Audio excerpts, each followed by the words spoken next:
go ahead and call this meeting to order on this Tuesday, September 19th. You guys have any conflicts of interest on the agenda today? Any changes to the agenda, Mark? No.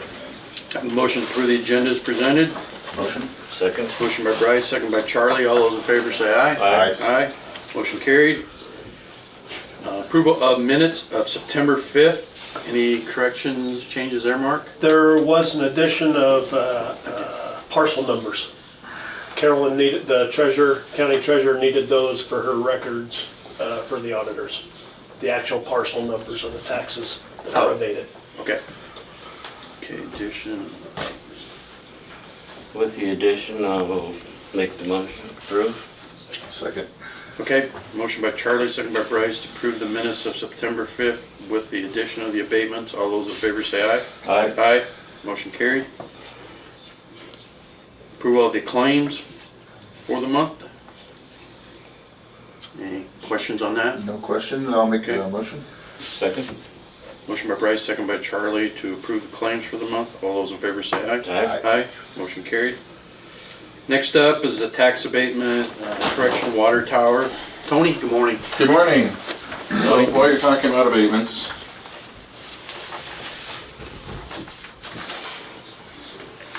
this is a similar. That's a big one. Yeah. This is a similar situation to what we had a couple weeks ago. This particular parcel is at the former water tower site in Portsmouth. It's just south of the church hall up there on the hill.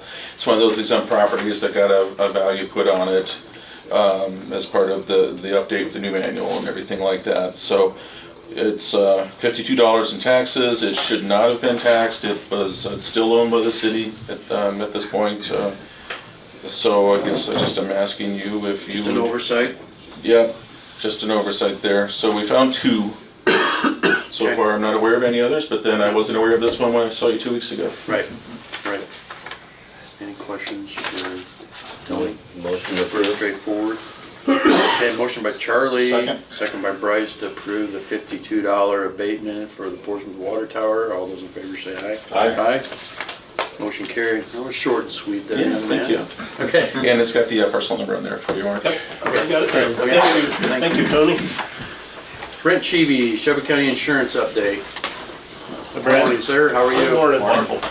Hard not to be in September with the weather. You got all good news for us? Yeah, man, everything's going back down and all the above.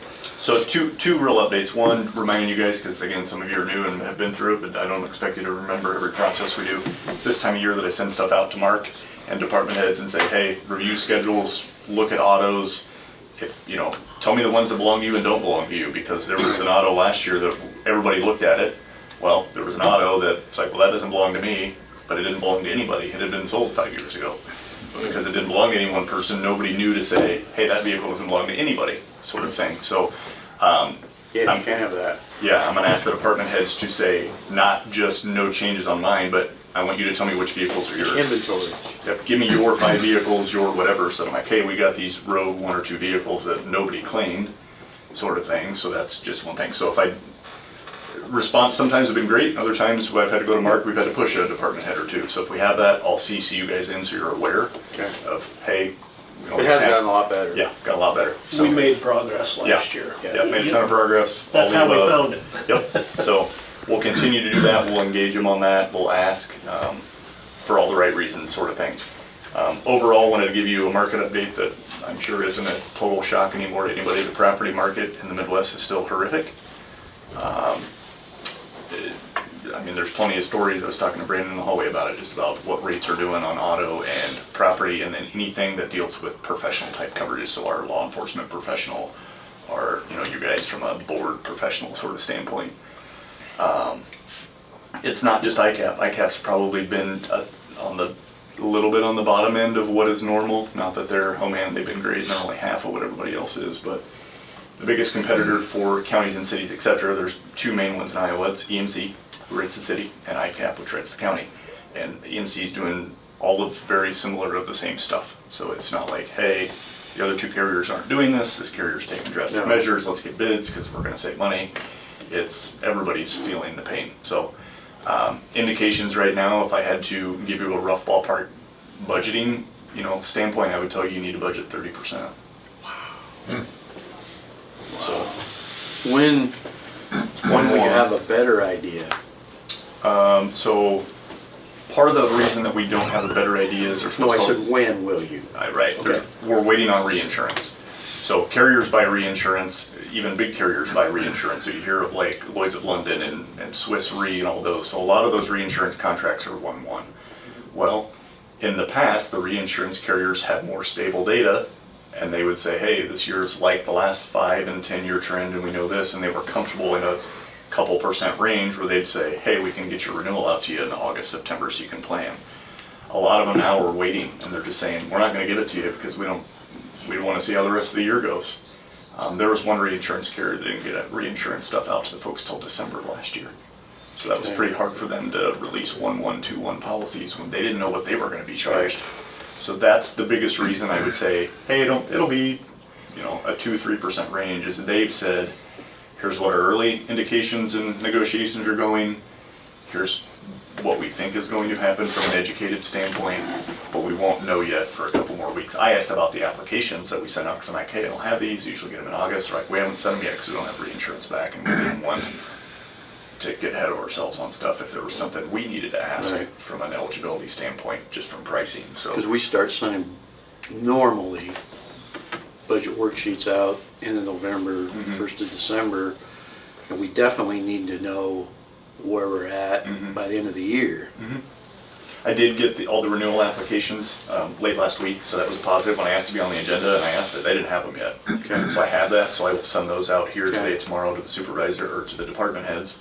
So that's a good indication that they should have a better idea soon.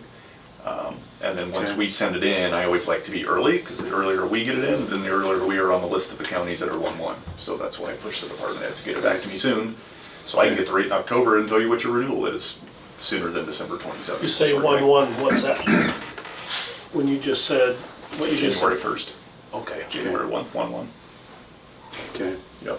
So, As soon as I know more, I will continue to give you kind of general updates, and I'll still, once I get the full renewal, November, December, I'll come to the meeting and give you a full recap presentation. is the increases based more off of what's going on outside with inflation and property values than it is our claims? So I would say, generally speaking, it's usually 80-20. Usually 80% of a rate increase, if there's not something crazy going on, is market. Hey, all counties, all cities, all municipalities, etc. And then the last 20% is, yeah, we do see a disparity in rates between like schools, for example. Harlan thankfully was very clean.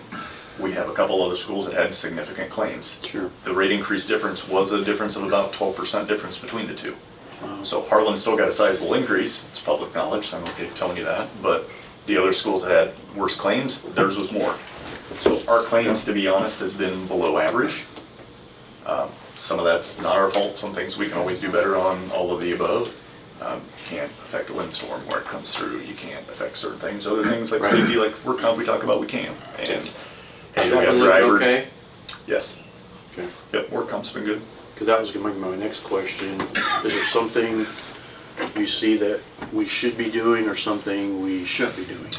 To me, the best thing that I've found with any entity like your guys is just letting me be, I always say the bad guy, and I don't mean it in a negative way, with staff of just general awareness. The safety meetings Bryce and I used to do of all that, if they hear it from him all the time, the meetings, and it gets kind of redundant, because it is, and we all get stuck in a routine, etc. But when you hear it from multiple different people, sometimes that helps. I saw Gene outside, he's talked about that with the city. We do the same thing with fire department and trainings, and just that when it comes from a different person and a different voice, that it helps them No, we're all in understand this that. together. Yeah, and I feel the same way. These. It can't just be one of us. No, so I just don't know what I don't know in terms of when and how and where I should be. So Okay. that's where I rely on you guys to say, hey, we do this. You've always mentioned coming. I really think you should start attending this meeting quarterly, monthly, semi-annually, or hey, you've always done this in the fall. Would you mind doing it 3 times a year? So that's where I need you guys to direct me on where I should be to help make that impact, because I do think it does help. I really do. I'm not being coy because it's part of my job, but And I'm also gonna tell you, so you have a little heads up, I'm sure you are aware that the legislature this year caps counties and cities at 3% even though like last year, cost of living was between 7 and 8. Mm-hmm. And then if we start seeing 20-30% increases in certain areas, something's gonna have to give. Mm-hmm.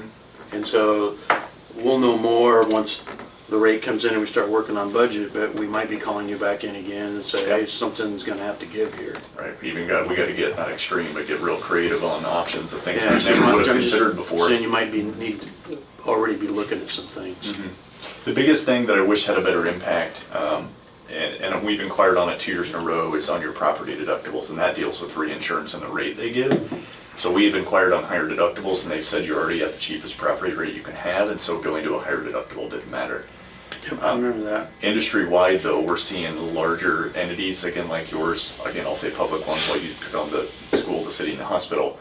It's not uncommon to see a $50,000 to $100,000 wind and hail deductible anymore on big buildings, like the courthouse, for example, school, so EMC stair steps theirs. Other carriers just say, hey, across the board, wind, hail, we're going to this deductible. Does that include roofs too?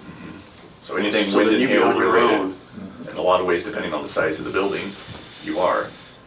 Again, there's one in a $250,000 deductible wind hail, and we bought that down through some of the other markets back down to 50. I wish that had a better impact, because that would at least alleviate the rate, and then we'd get creative on the other ways we can buy it back down, because that rate has been cheaper, but it's not mattered in your guys' case. We might want to look at auto fleet stuff of any vehicle under $10,000 we go liability only on. You know, personally, everybody's got their own threshold for their comfort level, but we've insured a lot of vehicles for years and years that might only be worth $5,000, $6,000, $7,000, $8,000. Should we do that? Equipment can kind of be the same way. You know, I think we should look at that anyway. not that something can't happen, but again, we have those Excel lists and all the stuff from the department heads as to what those values are, and they're looking at them, confirming what values are, that you look at that. So, Yep. Okay. so outside of that, some of it is out of your control and ours, and we Yeah, do the I absolute understand. best we can, but, Yeah. yeah. The world we live in, Yeah, like so, it or not. absolutely, so, wanted to give you a proactive heads up. If you think of something you want me to come back in the next month, great. As soon as I get everything back and then the renewal in, I'll let you know ASAP, and I'll hope to come. I would like to look at them, like the autos you talked about, or any other equipment. Okay. I'll just CC you in on the email for the Okay. department head one, saying here it is, because I sent a schedule out, Okay. and how I've done it, just so you can see it if you have a recommendation. to make it And more also to the streamlined. department heads out there, and if you guys think of something that we haven't, please reach out to Brett and I, that, hey, maybe it's something we should be looking at, that you see, you guys deal with it every day. Okay? Okay. Okay, Brett, thank you, sir. The, with these guys, just paying for that, like a 30% increase. I'll check into, paying for third floor, maybe 25% of the building out of general supplemental. It'll Yeah, put you- some pressure off yeah. it. There's a lot of little things like that. We can, Yeah, the schools are that way with the admin fund versus the general fund, and Yeah, I assume where you we have gotta stuff that pay you know for it. expertise that I I mean, don't. it doesn't, well, yeah, we're limited on all these different it doesn't funds. help the taxpayers, but we're limited on the general fund. Right. Okay, thanks. So, Alex Londo, EMS discussion update on November 7th vote. Morning. Morning. Hi, Alex. Morning, everybody. good morning. Good word today. Oh, so we're still, the advisory council's still meeting. We've moved up to twice a month now, just as we're getting closer to the vote. Just talking things over. The rates as far as what we think is going to be needed for the tax amounts is still the same. There's none of that has changed. We are going to be having some town hall meetings. Okay. That's probably the biggest news or update that I have. The dates are, all of them start at 7 p.m. September 26th is Panama at the Parish Center in Panama. Okay. The 27th is the Elkhorn. Wait, let me see. Sorry, I gotta refer to my phone. 27th is Shelby at the community building. 27th Shelby. At Shelby, yes. Okay. And then the 28th is Elkhorn at Town Hall. And then the 3rd of October is Defiance at the Parish Center. Yep, the 3rd of October, and then the 5th of October is Harlan at the Turkleson Center. Say that last one. The 5th of October is Harlan at the Turkleson Center. We're just mainly, the goal of these meetings is just to get information out about why we're gonna be at the ballot, what the plan is, once, if it does pass, what the money will be used for, and kind of how the taxes will come out of people's, how it'll be taxed for and paid for and everything. Okay. So I think the ESA, the Emergency Services Association, is gonna have some people there asking for support of the vote. And then separately, the people from the advisory council are just gonna be there solely as information purposes and not advocating for a vote. There has been some, as far as like promotional or advocating for a yes vote, the ESA did give $5,000 of money that they've raised outside of tax dollars to go towards things like ads at the movie theater. I know FMCTC has an ad out. They have some yard signs and things that you'll be seeing. Okay. So all of that is specified out that it's Private money. private money and not tax money. Okay. And then, yeah, we're just trying to get as much information out, you know, that we can, and letting people make their decisions. The one thing that I know we've talked about a lot is we don't want people to just come up and say, I don't know anything about this. Right. So, Right. So that brings me to a couple questions. Handouts, do you have handouts in certain areas, or you have some up at the auditor's office? we did have some frequently asked questions, excuse me, frequently asked question sheets up at the auditor's office for a while. They're still there. Okay, and then we do have some other flyers and things that we just got approved at the last meeting that we've been handing out, so I can Okay. put those up there. We've been going to different things like. Could you get some in City Hall too? Yeah, we can put them out in the cities. You know, maybe put them out to them, and, you know, if they're available, Yeah. if they want it for their councils, and, you know, all the cities. Yeah, and we've made it to every city council so far, well, Okay. Westphalia and Tenant, we haven't met, and the Westphalia Fire Department is the only fire department we haven't met with. Okay. Will you get that done yet? Goal is to, Okay. so, And you're welcome, anybody who has questions about taxing or anything, have them call me. okay. Yeah. I'll let 'em know. There's no problem with that. And then, is this on our website, county website? Yes. So the. Any other social media? It's been on the, we've been sharing things off of the emergency management Facebook page, and I know like emergency and Okay. fire departments have been sharing it. Yeah, on the website, it's under the, if you look, there's a EMS Advisory Council Okay. section, and all of our minutes and any flyers or anything that we've been handing out The are on social there. media campaign's supposed to start this week, right? Okay. So we're gonna Something be- else, and maybe you've talked about this before, I was thinking, if you talk to Jenny or Barry, if they would be open to having handouts for visitors at the hospital, so they have something to read. Yeah, we've talked, we did talk about that, and they were gonna have, they have a big, like, health screening day, they were gonna put something in Okay. about it then too. And then also, I think Janie's been the one who's been developing a lot of these for us, so I think they have some up there Okay. that they have. Several firemen's breakfasts going on, they're putting that information on the tables there too. Mhm. Okay, So yeah, it's been busy, been doing a lot of work, just trying to get, like I said, just get the word out. have you heard any rumors or wrong stories or things that need to be clarified? No, I think we've had a couple people who said that they just, for whatever reason, just don't want to pay No, more I taxes. don't mean that so much, I mean just if there's some false information or some confusing information out there. Oh, no, I haven't heard any of that. I think Okay, what we're putting out and the information we're giving is pretty clear, and I haven't heard that there's okay, people saying things that aren't true, so. okay. And the paper's been doing some articles? Yeah, but I believe the paper's gonna be doing a story every other Friday on, Every other week. or every Thank other you. week on the EMS, Okay. so. Because our it to job a is vote. to get the information out and let the people decide. Correct, yep. Okay, So, yeah, like I said, we're still gonna continue to meet. Kind of put it in perspective to me, at the last meeting, we have 3 more meetings until the vote comes in, which I didn't think about, but, it's a weird way to think about it.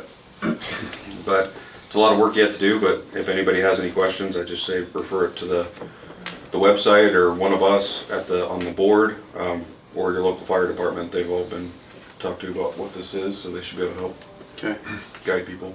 okay. The committee's put in a ton of time, really appreciate what they've done and know where they're going with this, so.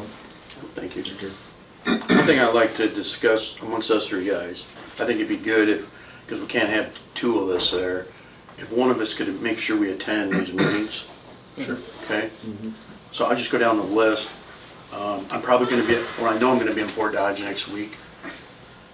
So I cannot be in Panama on the 26th. Could one of you make that?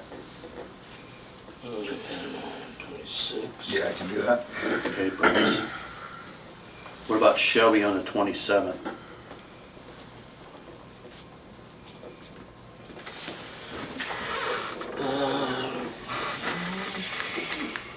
I can if nobody else is available. You, Charlie, you have one that works for you, or Yeah, I can be at Shelby. what about Elkhorn? Elkhorn, I can do Elkhorn. You say that's it? It's just at their You'll do city hall. Elkhorn? Yep. Charlie? Okay. Yeah, I can do it. What is that? That'd be Thursday the 28th. 28th, okay. And I can do, I'm available the 3rd and the 5th. I'll do Defiance. What time? And I'll do 7 Harlan. p.m. Yeah. And Bryce says. Okay, thanks. Okay. I think it's probably thanks support. We're there. If there's any other questions or have a Yep. feel for what's going on. Yeah, no, I know Janie's working on a couple of things. She has a PowerPoint out, but we're still trying to fine tune that for the meetings. But whatever we do get, I'll share with all three of you just so you have it. You're gonna be helping out with it. Can you, unless you know, can you send the schedule where they're at these locations? Yes, yeah, I know we put up a post on our Facebook page of where every one of them are at, but I'll make sure and send that out to Okay, to us guys? Mhm. Okay. Shelby's in the community hall. community building. Yep. Yeah. Okay. Okay. You guys have any other questions? Nope. Okay. Thank you. Thanks, Al. Appreciate your work. Kyle, jail administrators reports. Kyle Lindberg. Morning, sir. Morning. Kyle? Happy Tuesday. Well, I'm trying to think, last time, was it June? I think was last time I maybe did a quarterly update to you guys. Just a few things kind of touch base on here.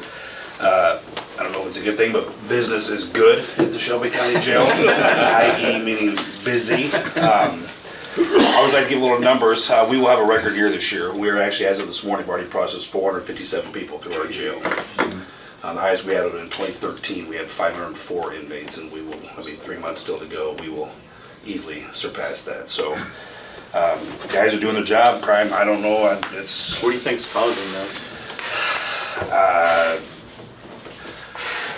increase, I would say probably drug activity and mental health. You know, You're gonna say that? yeah, I'm not gonna lie, 80% of our people are on Medicaid or are on medications, don't come in on medications, so we're thankful for the region that has the telehealth assistance to us to be able to provide, usually get an appointment within 24 hours to have people medicated, which helps us out tremendously. Reimbursement programs through the region, Susanna and Janelle, I work with them, we are reimbursed as a county through any mental health medication, so that's a huge help.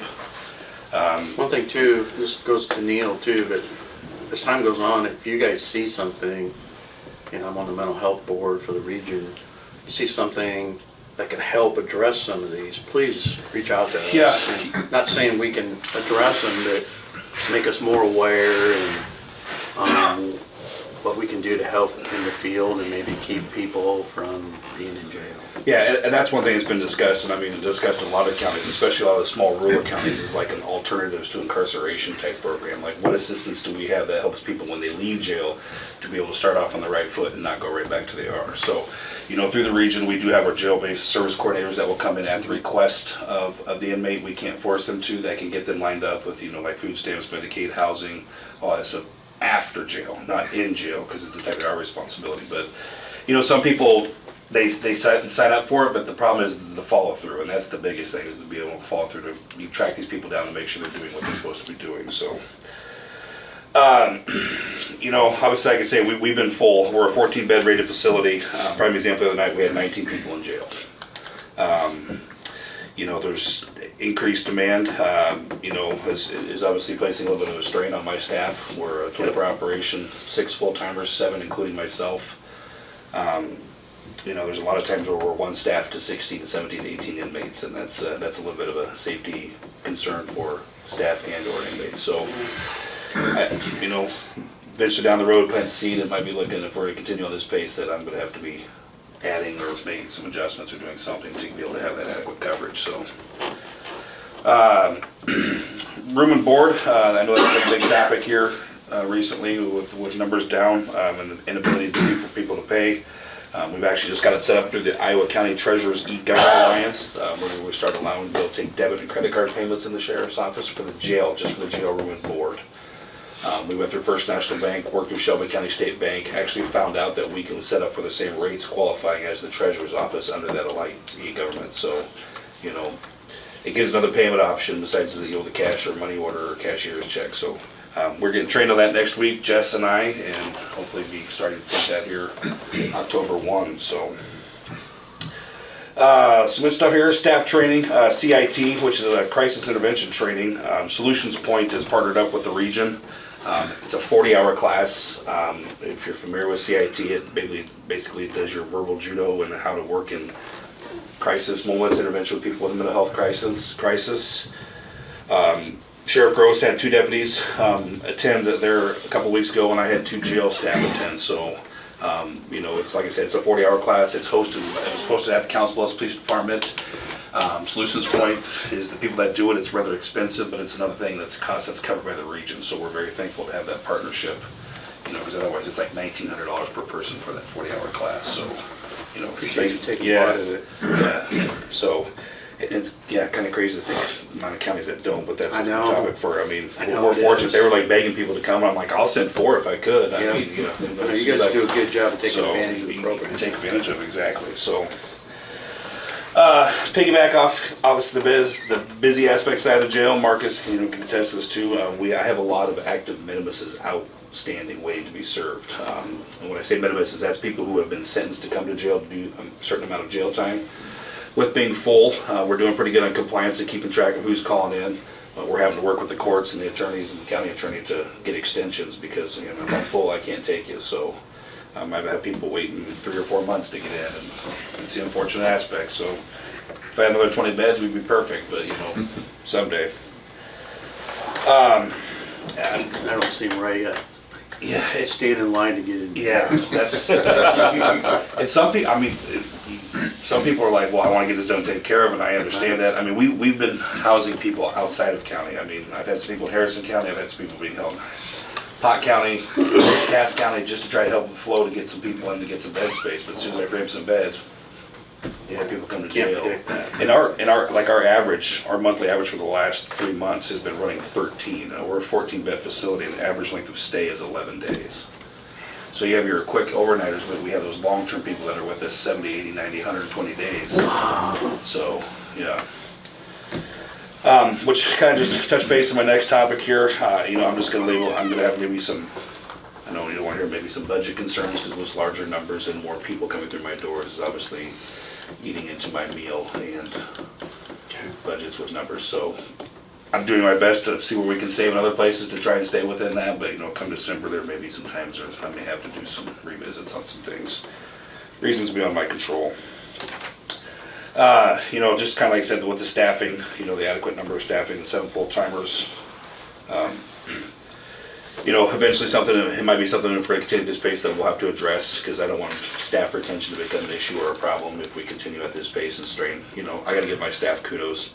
12 hours shifts, 60-hour weeks, coverage stepping up and taking over time. We had a gentleman that was gone for 2 months on military leave, which is kudos to him for serving our country, but that also places a strain when you're already short for coverage. So just want to give a shout out to my staff, and the deputies have been gracious to help us at times too, and getting meals and stuff like that. So it's a good team effort. So kudos to Sheriff Gross and his team. Probably hard for people to get vacations and stuff. That's very hard. I've had to deny quite a few. In fact, I've covered quite a few of them. We obviously don't want people, but there's been times where we're like, hey, here's the thing, and they understand. It places that additional strain. Yes, it does. So we're just trying to do what we can do, so.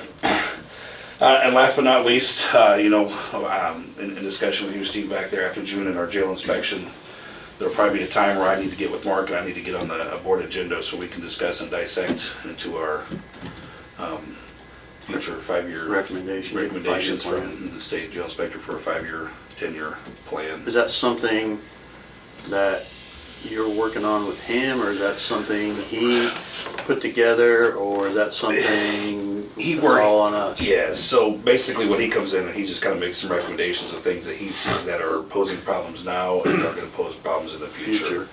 Because, the current facility, 39 years of age, I mean, we're having some costly mechanical maintenance, plumbing issues coming up, but we have we're bound by Chapter 50, which is the state of Iowa jail standards. Iowa is one of the 16 states that actually has jail standards, which are a good thing.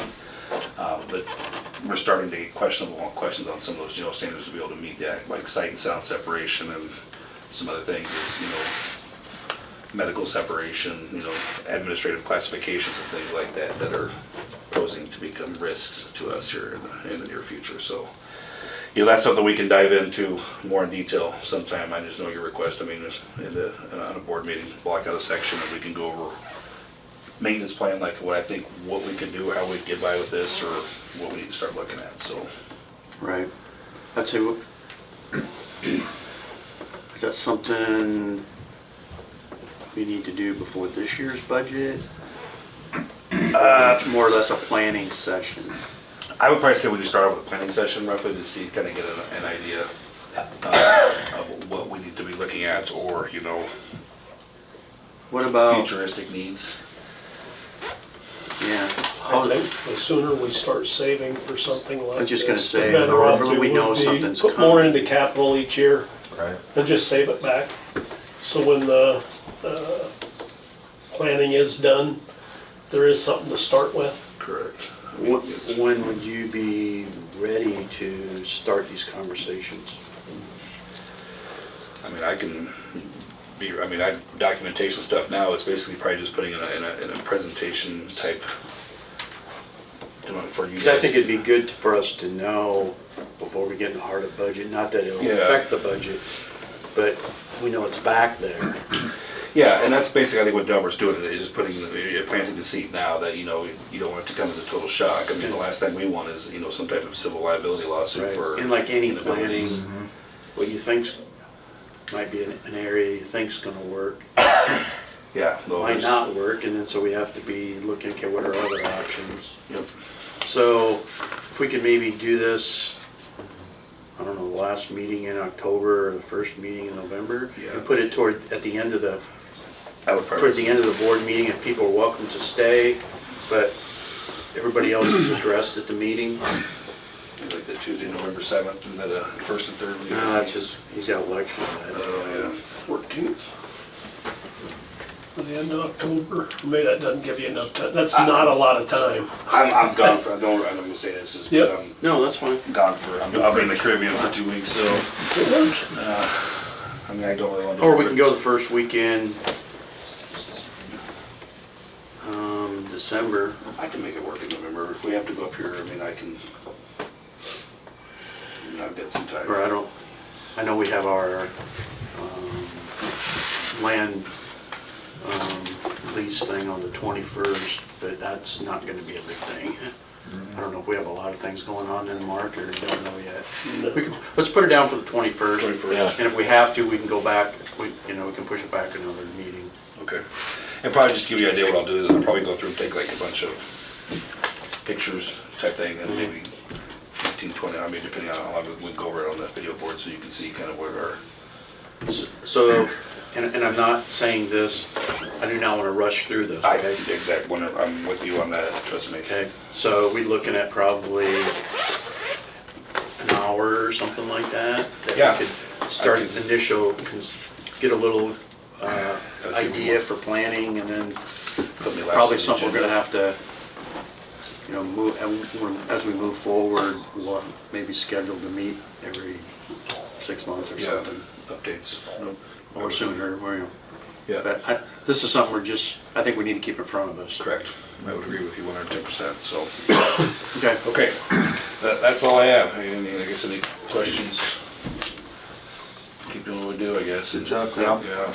Yep. Thank you. Yep. Appreciate it, guys. Appreciate what you do. Yep. Take care. Take care. Okay. Next on the agenda, Sheriff Neil Gross, body cam purchases. Morning, Neil.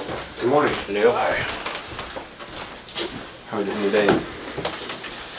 Great. Wonderful. I just wanted to bring up, I've been doing a lot of digging. So our software on our body cameras that we started about 5, 6, actually probably 7 years ago now, they're not going to basically endorse it anymore. So they're going to let it go by the wayside.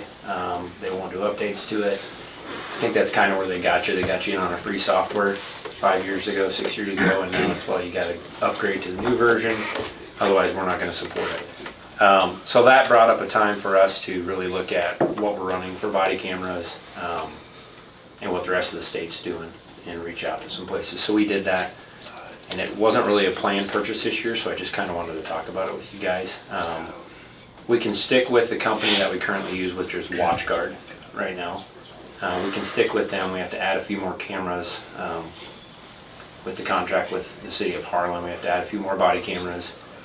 And I stair-stepped it out to a 3-year evolution, basically going to a cloud-based software for storage, so it gets off of our server. I think that's a big thing to do because we recently had... Is Austin involved with this? He is. He's been in it. He's been very, very good with us. He asks the questions that none of us would ever think about asking with our vendors. So it's been amazing to have him there through this process. But essentially, if we get cloud-based, it's there. We don't have to worry about it. So we recently just had, I think it was July 1, our internal storage took a hiccup. So we sent it off to get fixed. Austin said it should be able to get fixed. A reader had some speck of dust, whatever it was, put a scratch on the actual reader. So we sent it up to a company in Minnesota to do a repair to it. There's about 3 years worth of data on those body cameras. And they said, yep, we'll fix it for X. And I said, yes, we got to pay to fix it. You know, there's a lot of cases on there that could pop up. They tore into it, said, we can't fix it. So sent it off to another company, and it's unfixable. Apparently, it's beyond repair. So the data is, we can't get it. So that's one lesson we've learned through all this is internal storage is great. It's nice to own your own stuff, but there's no backup. So for a few $1,000s extra a year, this cloud-based will save our tail moving forward. So we're not required by law to have body cameras. We're not required by law to have the storage. I mean, it's a bonus for the court system that normally helps us out a lot. It's covering your own butt. It does, it does. And so moving forward, what we're looking at is I broke down WatchGuard. And it's a stair-step integration over 3 years. It gets it in our vehicles and it gets everybody a body camera, a new body camera, and it gets a new software that's cloud-based. And over a 3-year span, it's gonna be $44,000 for over 3 years. So we'll break that up over 3 years. So then I thought, man, that's a lot of money. I started looking around. Just for a comparable, I shopped with Axon, who's the next recognized vendor for the body camera industry. And they gave us a very, very good deduction to the quote. But over a 5-year plan to integrate everything we have to Axon, it's gonna cost me $250,000. So it was a no-brainer at the end of the day of what we have to do. I just have to find a way to do it. Did you see any hidden costs coming with the 44? No. So they're upfront with everything. WatchGuard says you pay X number of cents per storage of gigabyte you have in our cloud space. So basically once I get running, everything comes with warranties, you know, a year to 3-year warranty, which honestly their product's been pretty good. We've got a lot of the original body cameras we started off with 6 years ago. Okay. So if they warranty them out of the gate for 1 to 3 years, depending on which program you use, and then you just buy the data. The nice thing with that is we are manually going in right now per our policy and deleting old videos. Like if I have a traffic stop and I write a warning, we keep it for 6 months. In case we get something that pops up with that we may need it. But we manually got to go into it, find them all, we categorize them, but then delete them. This, we just set them up on a cloud-based system that's automated. It knows our policy, we enter it, and we never think about it again. Once that hits 6 months up in the cloud, it just auto-deletes. So it's maintenance-wise, we should keep about, you know, the same amount of storage consistently running through. So we've got that dollar figure planned, and I think after the 3 years, it's about $6,000 to maintain our storage and our warranties. So, What's it running now? the software's free right now. So that's gonna be a $6,000 addition to where we are now, but they're not going to manage anything we currently have. So Nothing goes away. nothing goes the way it is, and I since it's not really one of those things that I'm legally bound to have or to even wear, it's definitely beneficial to us in the court systems, and just like you were saying, kind of a CYA a little bit. I want to keep doing it. I think the cost is well worth it. I think we found the system that the reason it's cheaper is we're kind of already 50 to 60% there, because we are running some of their stuff already. Sure. So it's a little bit less to continue to Don't start integrate that over. direction instead of reset the clock. So that's something I think I'm gonna do. I just wanted to give you a heads up. I think I can make it work with where I'm at. So you have that in your budget I- capital? I'll make it work. I'll try to make it work. I think it'll be fine. I'll work with Mark a little bit on it, but I think we'll be okay. It's Might unplanned have to this year. adjust something in next year's budget, Yeah, if it, that 6,000 probably is really all we really need to look at next year. okay. So do we split some of that with the City of Harlan accounts, or It's in there. what's your? Yeah, so I've got an equipment Okay. deal with the city already that's kind of integrated. I didn't know if part of it was gonna be, or. Yeah, so it will Okay. get split up. Just wanted to make sure you were Yeah. thinking about. Yeah, absolutely. And then one other thing, it's not on here, but I just wanted to bring it up. I am looking at it a little bit. I talked with Bryce on the side a little bit about you've probably seen them in Harrison County, you've probably seen them in a bunch of other counties. They're called mobile speed trailers. Oh, yeah. They work. They're very neat and they're very effective, and actually they log every speed that's come through there, so there's a Oh, they do? database to them. So we can pull that data and kind of figure out our problem Times areas in too? the county and Times times that it's a too? problem and Oh, so on wow. and so forth. I didn't realize it did that. It's pretty neat. So when you get the complaints in a certain area and the citizens, we'll put a guy there for 2 or 3 days and he doesn't. Is this something you buy or rent? So we buy it, we own it. The only thing we really have to replace is the battery systems on them. I talked with Harrison County, I got their feedback. They've been running one for several years and have had no issues with Yeah, it they at got all. one in Dunlap there. And they have one in Logan on the main drag too. And they post it with their sheriff's office, emblems. It's got a flashing light in Yeah. there. Oh, yeah. Very eye-catching. Very eye catching. It is. And they said they've noticed they've noticed reduction in speeds in their high traffic areas. And the public knows you're doing something, because you can't pay to have a guy there 24/7. But I can put that trailer out there for weeks upon end. Is there any grants out there to help you with something like that? That's what I'm looking for. Yeah, because they're coming in about $6,500 for a trailer. That's not as bad as I thought it Yeah. would be. Okay. And I did reach out and get some insight and shared some of that insight with Bryce a little bit from other counties and what they thought, the sheriff's office, and all of them said if they were to do it again, they'd absolutely buy it again.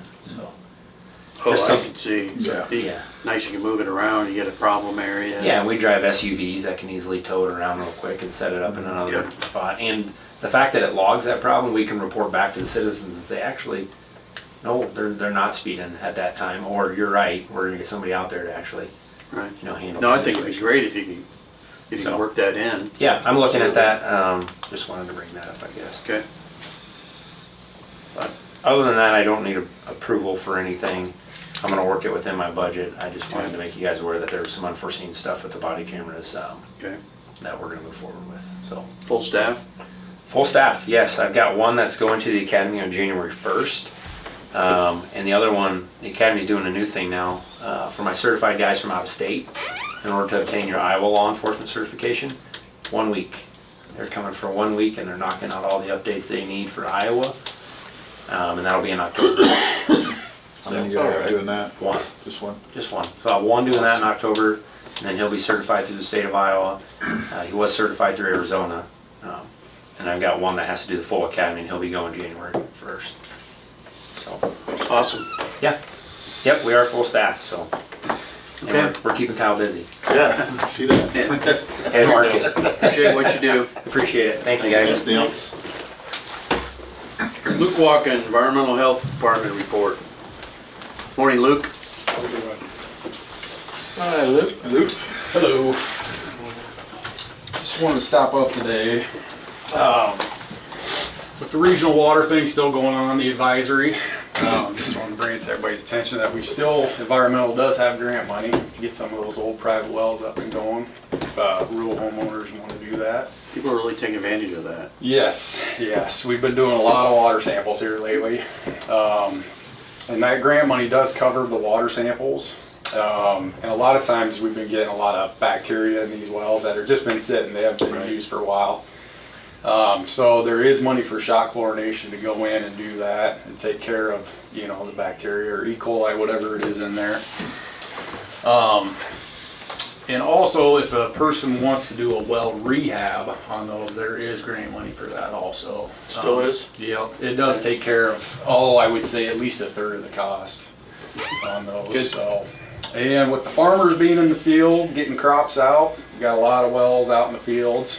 We still got money to plug wells too, so we're kind of reaching out with a few farmers here lately. Yeah, I seen some sand piles sitting next to some wells. Yeah. So a lot of guys have been abandoned for years, you know, and they're tired farming around them. So that grant money that helps to come in with the bentonite sand, get those plugged and farm right over. So, but other than that, that's about all I got for you. Just wanted to bring I your have a attention to question, the and I grants. had this asked to me last week.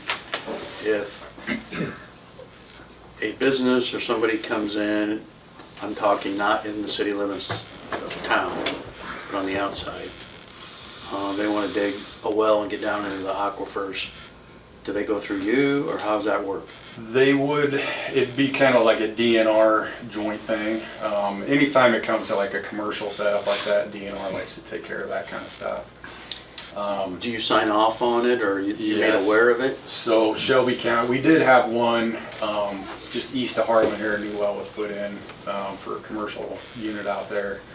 And they still got to come to the county, get the permit and everything and go through the whole process. 'Cause we have to in turn that onto the Iowa private well tracking system, Okay. update that with the DNR and everything. Then does the DNR or yourself look at who's participating in that aquifer now, and is that gonna, just like if somebody came and wanted to put, you know, a 25 million gallon per year well and pull out of our aquifer, I'm sure rural water wouldn't like that. No. And I don't think we would like that with the number of towns and counties, there's 4 counties participate with rural water.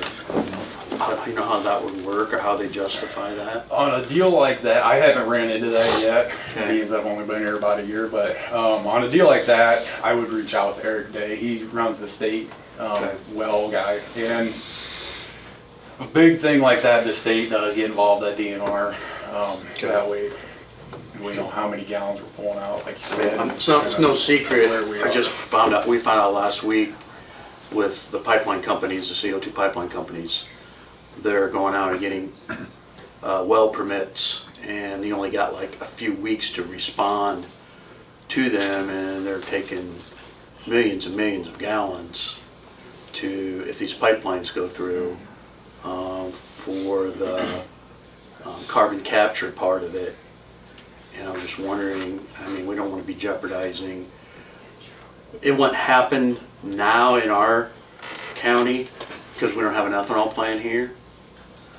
But if they would put a, you know, big pumping station, or start capturing something else, because what I'm hearing and the talk is the CO2, the ethanol plants are phase 1. If they get this pipeline in, then it's phase 2 is going to start addressing fertilizer plants, cement plants, I don't know what else. And so it's concerning the amount of water that they could take, and it's kind of running under the radar right now. Because we can't even talk about it. It's been brought up as a question, but I don't see IUB addressing it, because this came out after the IUB process started, so there's no written testimony, there's no eyewitnesses, expert witnesses for this, so I'm just kind of bringing it so it's not under your radar if something like this comes, because it's kind of hard to stay ahead of all this when you don't know what's coming next. Yeah. So, And I'll email Eric with the Iowa DNR and just kind of That there's concerns. concerns about it and kind of see what direction he would think to take everything. Okay. Kind of go from there. What their process is, if they just automatically give it to them, or if they actually look at who's drawing from that, you know. Yeah, and I can look into that. Okay. And get Ain't something I need to know today or tomorrow, I just Yeah. was curious, so, okay. If they do a well in Shelby County, yes, they would have to come through environmental to actually pull that permit and everything, so. Okay. Okay, thank you, All right, sir. thanks, Luke. Supervisor committee reports. Guys have anything? No, good. Okay, IUB pipeline update. I was up there last week, I'll be going up today for the week. We have Steve Holt, I know, is gonna be speaking later today, if the schedule goes. He's did a lot of work on eminent domain and the Iowa Constitution, so I'm interested to hear his talk. And then starting tomorrow, if the schedule stays on, we have 3 Shelby County landowners will be on for tomorrow, and then the Thursday, they go Tuesday to Thursday. And they're hoping to finish up next week, the 28th. I think everything would have to go perfectly, because they normally have been going through 5 to 6 witnesses a day, and they're scheduled 13 to 15. Because after the 28th, there's some event going on in October up there in Fort Dodge at this event center, so they only have to the 28th. If they're not done, they'll have to pause and come back, and I think the landowners would like that, because if you all remember, they originally said landowners would go first, get ahead of the harvest, then everybody else was finished. Well, they had 2 weeks of landowners, then Summit went, and everybody else in between. Now landowners are going last, and if you go out in the countryside now, everybody's doing something. So harvest is going, so I feel for them. So we'll see. Yeah. I'll be surprised, but I'm not saying. It seems like some of the rules change up there every week, so I don't know if they're not going to allow cross-examination as much, or I don't know. I don't really care to speculate. The county had its expert 4 witnesses there last week. For you that have watched it, they did an awesome job. And it was kind of ironic, the EMA director from Satarsha, Mississippi, that had a rupture. While I've been there, he's only been one of 2 people I've seen that Summit never even cross-examined. They didn't want to touch him with a 10-foot pole. And it was pretty eye-opening. I mean, that flume of the CO2 gas went 1.75 miles. They had to evacuate out 1.75 miles. And it all comes down to which way the wind blows when you have an event like that. And he said it actually went further, that it went into like a swampy area, so they didn't have to evacuate anymore. But I will share with you the thing that really hit me the most was, he said 14 hours after the event, people wanted to start going back into their homes because they evacuated the town of Satarsha and the large area, the rural area, within that 1.75 miles. And before they left people go back in their homes, they tested the homes. And of course, the gas levels were low on the outside, but he said there was still detectable. But inside, it was not safe, because the gas got into the homes and it couldn't get out.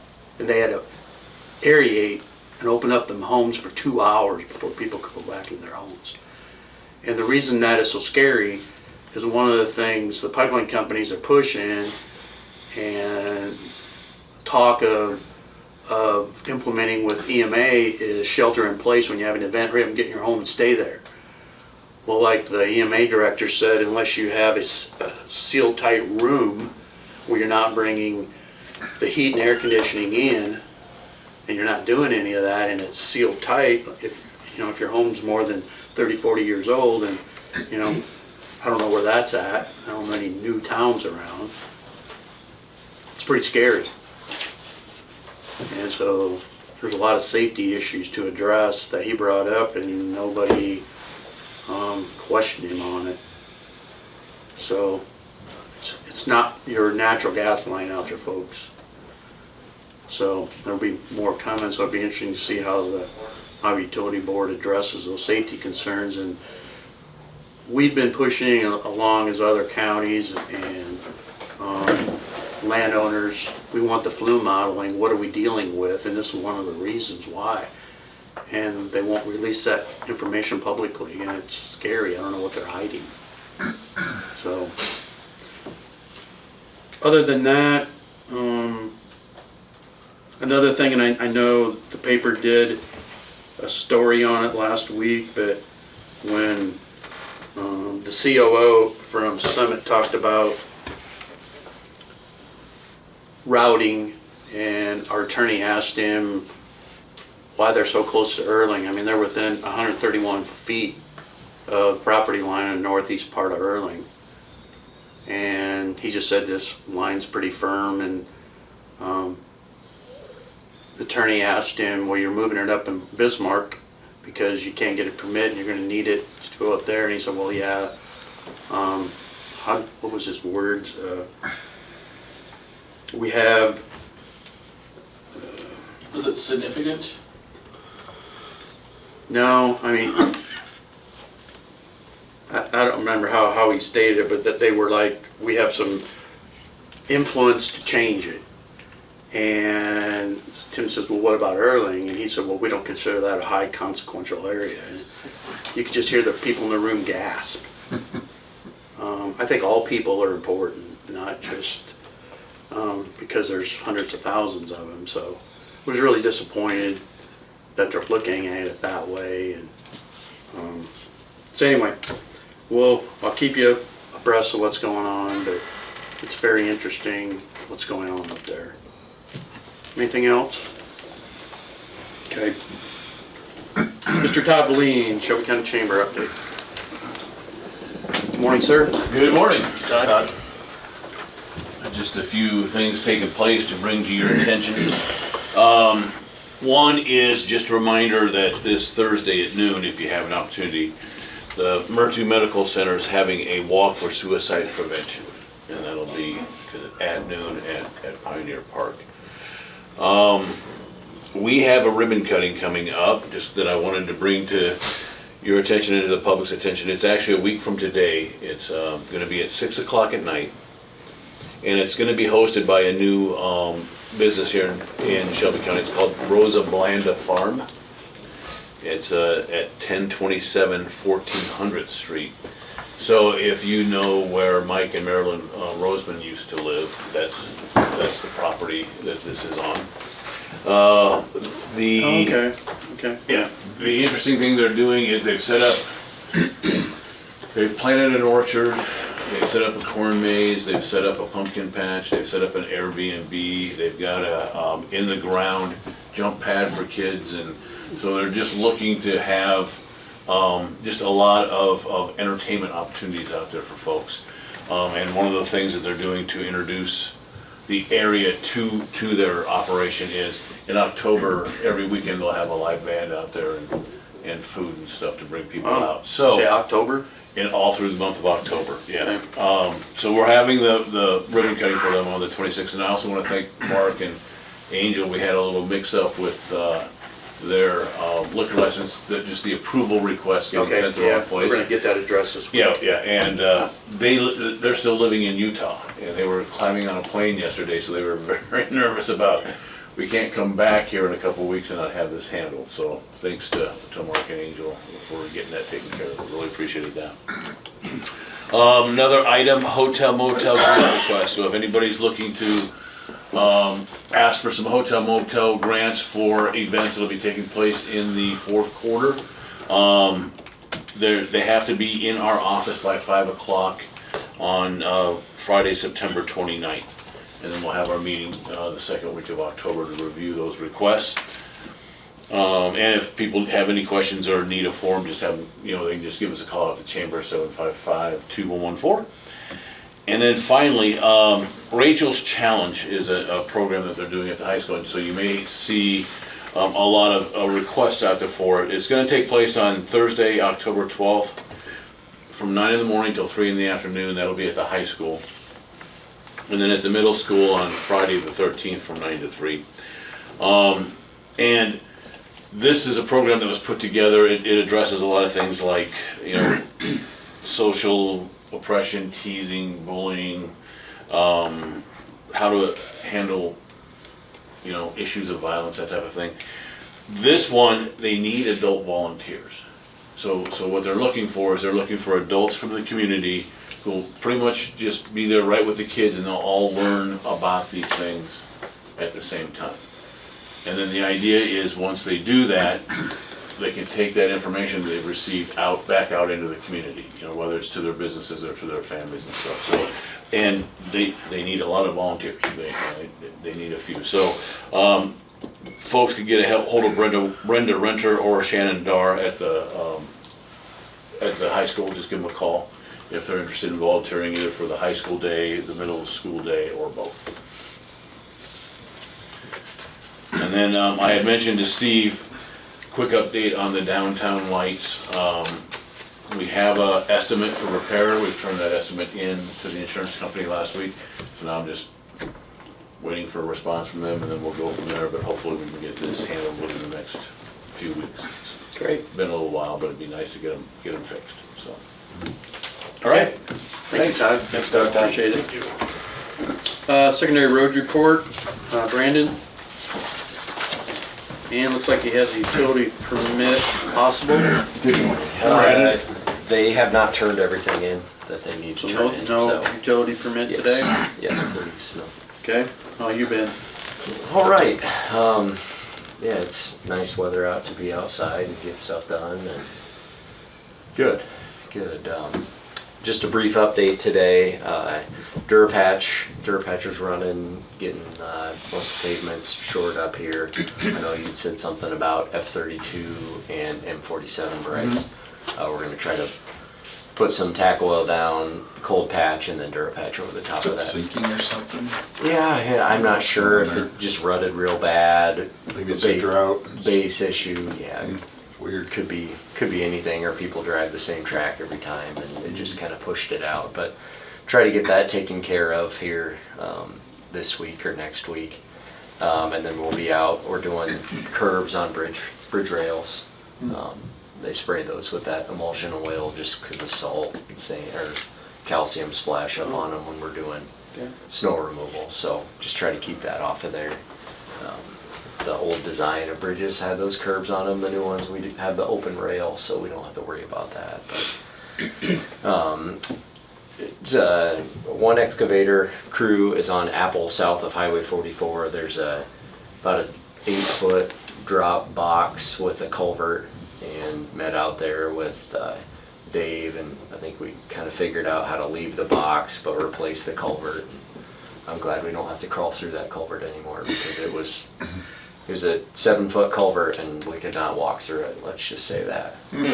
It was in interesting shape, but they're there and getting it replaced, and it'll be good to get that done without closing itself. The other excavator, he's working on M56 North F24 ditching, and then he's moving over to timber.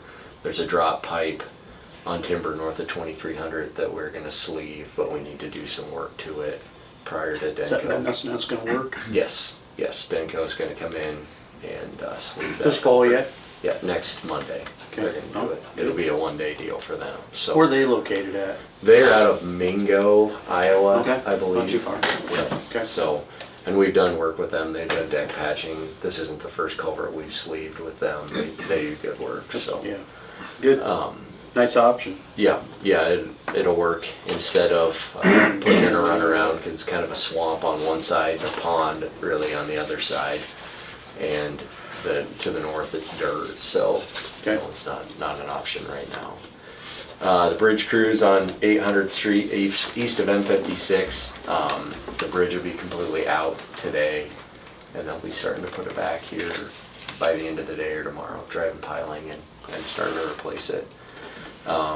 Western F-24, we're hoping by the end of the month. I see how much work they have left on Highway 59, so I don't have a whole lot of hope, but What's your, I guess, because, people ask, and I know we don't have any say, or, yeah, is there a couple weeks work on 59? at the minimum. The minimum? Yeah, that plant that they have can probably produce 4,000 to 5,000, maybe 6,000 tons a day. So that's kind of their limiting factor.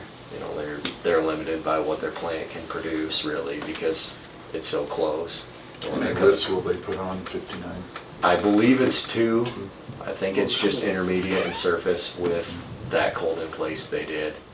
But I say that and they'll put on 3. So, Yeah. but the last I heard, Yeah, it's they're gonna just be there a 2. while.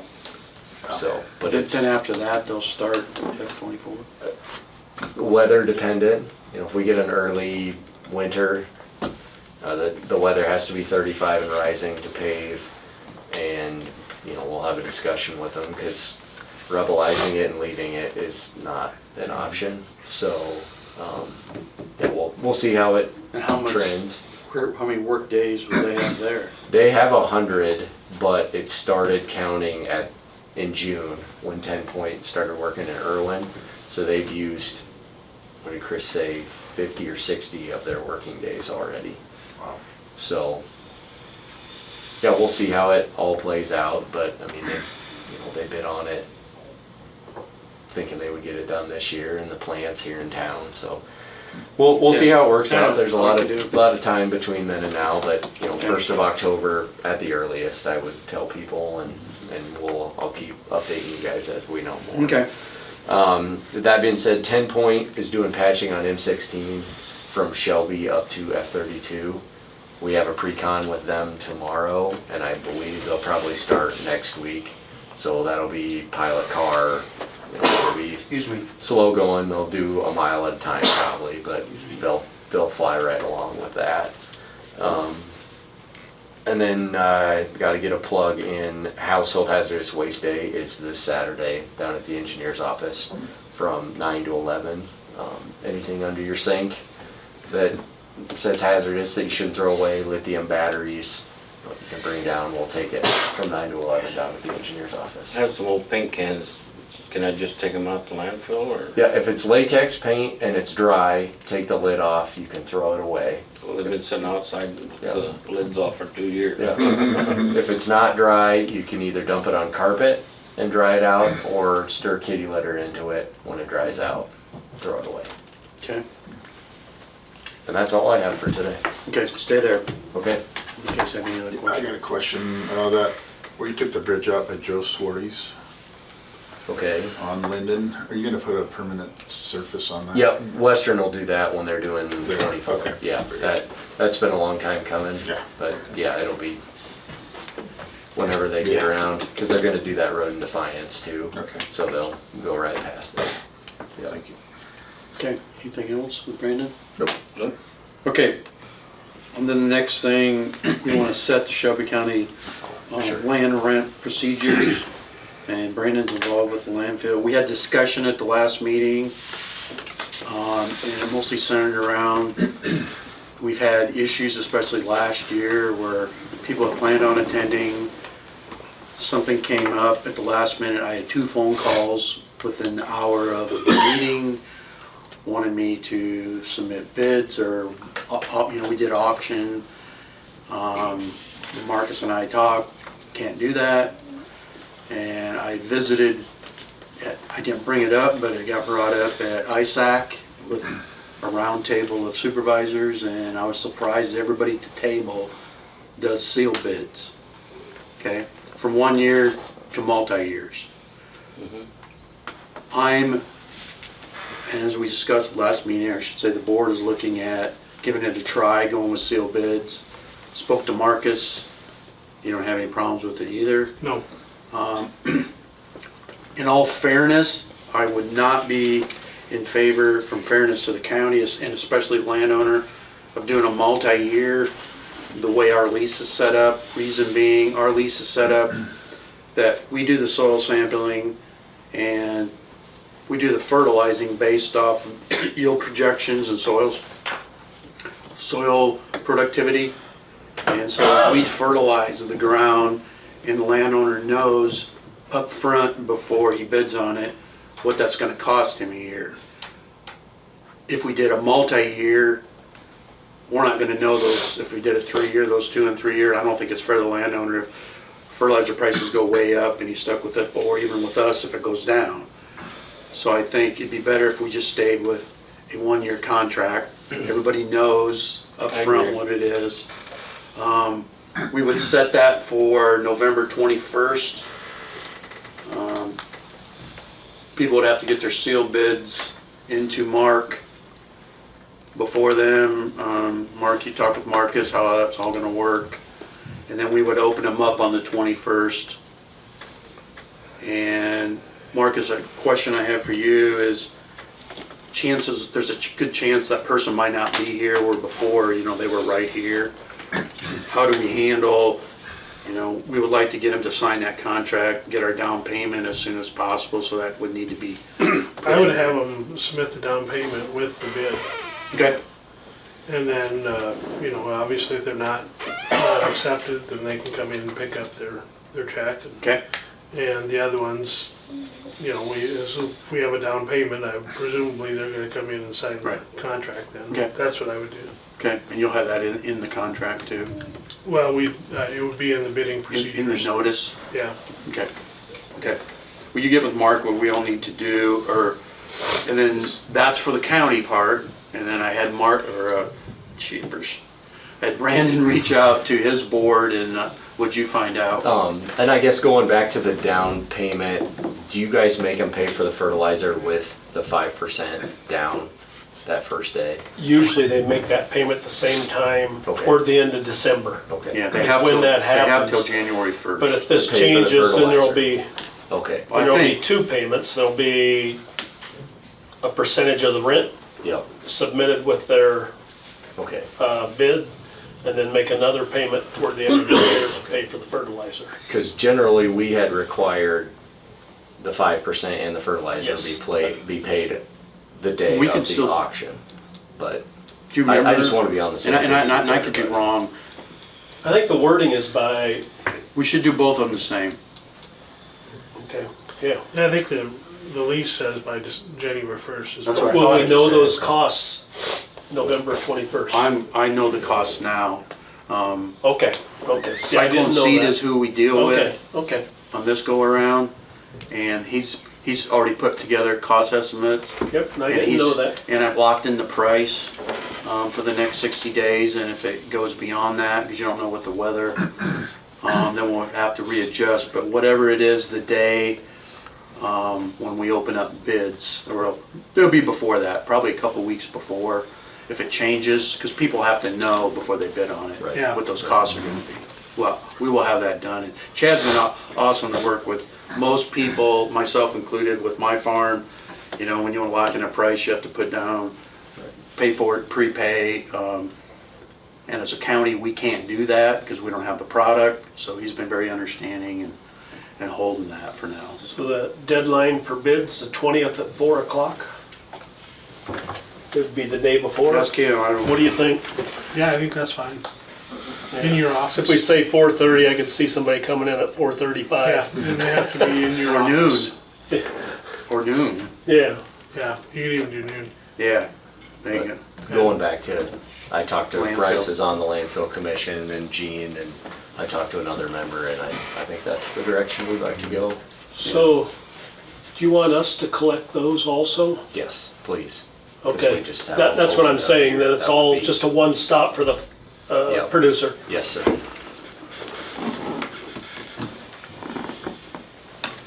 Anything else we need to be discussing there? No, I mean, it'll be somewhat similar to when we sold that parcel in Harlan with the sealed bids, so Okay. Mark kind of has that procedure, and whatever help you need with that, let me know. Yeah, I'll throw something together and you can correct it. I'll take a look at it. Yeah. Yeah, I'd say we try this for a year or two and see how things go, but think so. I think it's fair to everybody if somebody can't make Right. it, and It really is. they're gonna have, kind of know what they want to do. So, do I have a motion that that's what we will do? It'll be on November 21st, sealed bids would be open first thing that morning. Motion. Second. Motion second, Charlie and Bryce for our Shelby County farm and for the landfill. All those in favor say aye. Aye. Aye. Motion carried, okay? Thank you. Thank you. Next, City of Irwin Library Board member approval, Deb Burton. Yeah, what the deal is, the city of Irwin has an ordinance that allows for somebody in their library service area that is not a resident of Irwin to be on their board. Okay. And they've nominated Deb Burton, and being she is not a resident of Irwin, they need supervisor approval today to approve her as the library Okay. board member in the city of Irwin. Okay. Make a motion. Second.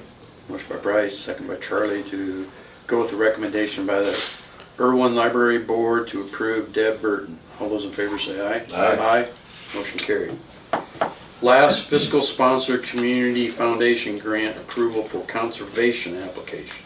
Late yesterday afternoon, we received notification from the granting authority, and they want our approval. So we get it done this time. And I called Nick, and he said Bryce was aware of what it was going to be used for and everything, so. And what is this used for again, Bryce? Installation of the playground. Okay. Go towards those costs. Playground. Anything else? No, just need, Okay. Motion to approve this fiscal sponsorship. Motion. Second. Motion by Charlie, second by Bryce. All those in favor say aye. Aye. Aye. Aye. Motion carried. Anybody from the public have anything? Okay, meeting adjourned. Thanks, everybody.